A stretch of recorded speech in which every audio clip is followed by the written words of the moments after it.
New Year's Eve, 1899. In Colorado Springs, 44-year-old visionary Nikola Tesla is throwing the switch for wireless energy that he said could be transmitted from Pikes Peak to Paris, France. Looking back, he said he was not only satisfied with his experiments, but that he had caught a sight of something great and profound. Today, the location of Tesla's experimental station at Nob Hill, when registered to Pikes Peak, Big Bull Peak, and Ormes Peak, has the geometric properties of a sphinx. The Cheyenne Mountain Corridor and multiple military bases look derived from the same design, also expressed here mathematically. For some, empirical proof is enough. Few would bet against the father of electricity and his electromagnetic obelisk. Still, we are on a different path.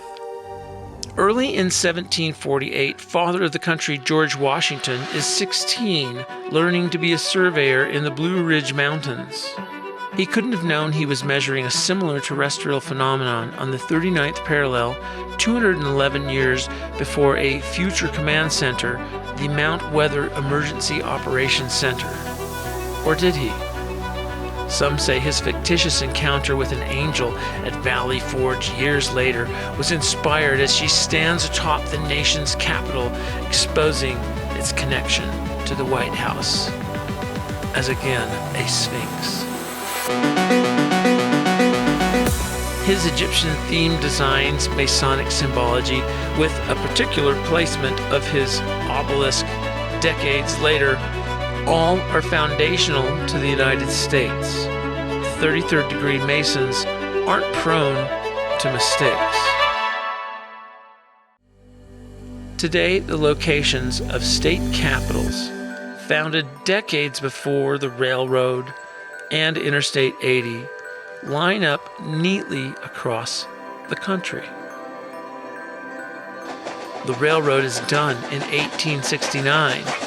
Why wouldn't there be an expressway below as there is above?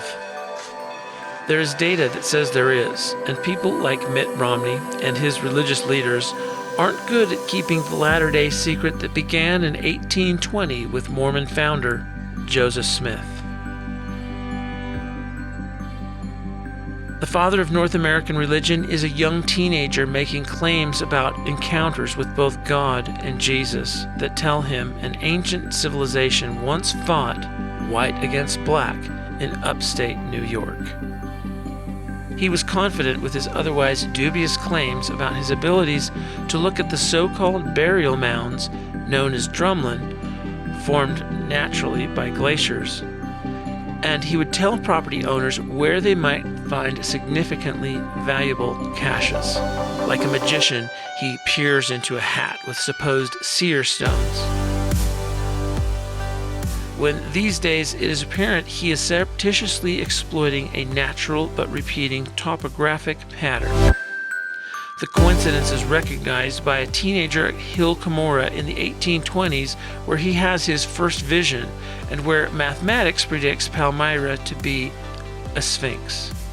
An obelisk marks the places and events.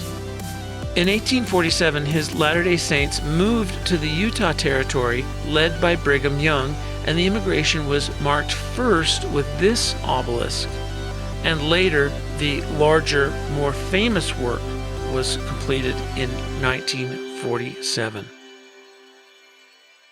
The military followed in the early 1860s, and General Patrick Connor, the father of both Utah publishing and mining, had three objectives. First, secure the Pony Express.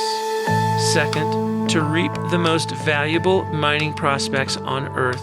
And finally, to slaughter or destroy anything in his way, even if, as he said, hell frowns below him.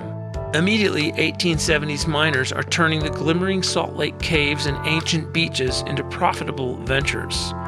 Archaeologists won't get a look at these boxy caves and a perfect 315-foot rectangle corridor for 100 years, and by then, it's too late. The railroad says things change when you get to Utah. They discover the Sphinx of Weber Valley, and nearby a rectangle obelisk of stone known as Sentinel Rock. Both are destroyed. They promote the idea of people coming out to explore the West to try to uncover ancient, massive bones in Giant's Cave.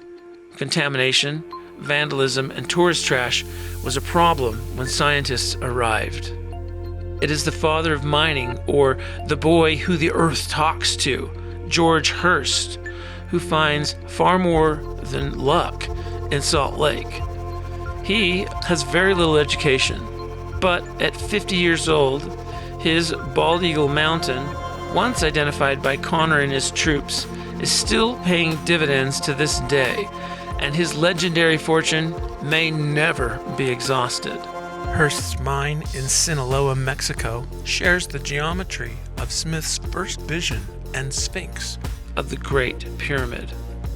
His 3.5-mile tunnel is the pinnacle of mining standards. So well engineered, light can be seen from one end to the other. Nearly every ton of ore is shipped to the UK for lucrative payouts. He accomplished good, fast, and cheap with no education or abilities with the English language. Spiro supposedly makes an identical copy with his design in the 1900s, but was unable to discover the same mineral resources. Both are major sources of water for the counties. Hearst duplicated his success with the same geometry in Sinaloa, Mexico, and with the Sutro Tunnel under Mount Emma as its objective. There may be nothing there to some, but to others the lines are measurable and they are oriented to profits. So we've come full circle, right back where we started at the turn of the 20th century, with the option to profit from mining limited natural resources, or go entirely the other way with Nikola Tesla and his detailed plans, drawings, and proof of concept for unlimited wireless energy.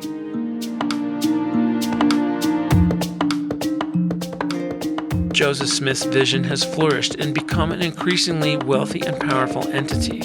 And why not? If you consider the geometry of Mount Olive, the City of David, and the Church of the Resurrection, there's no doubt there's so much more to the story.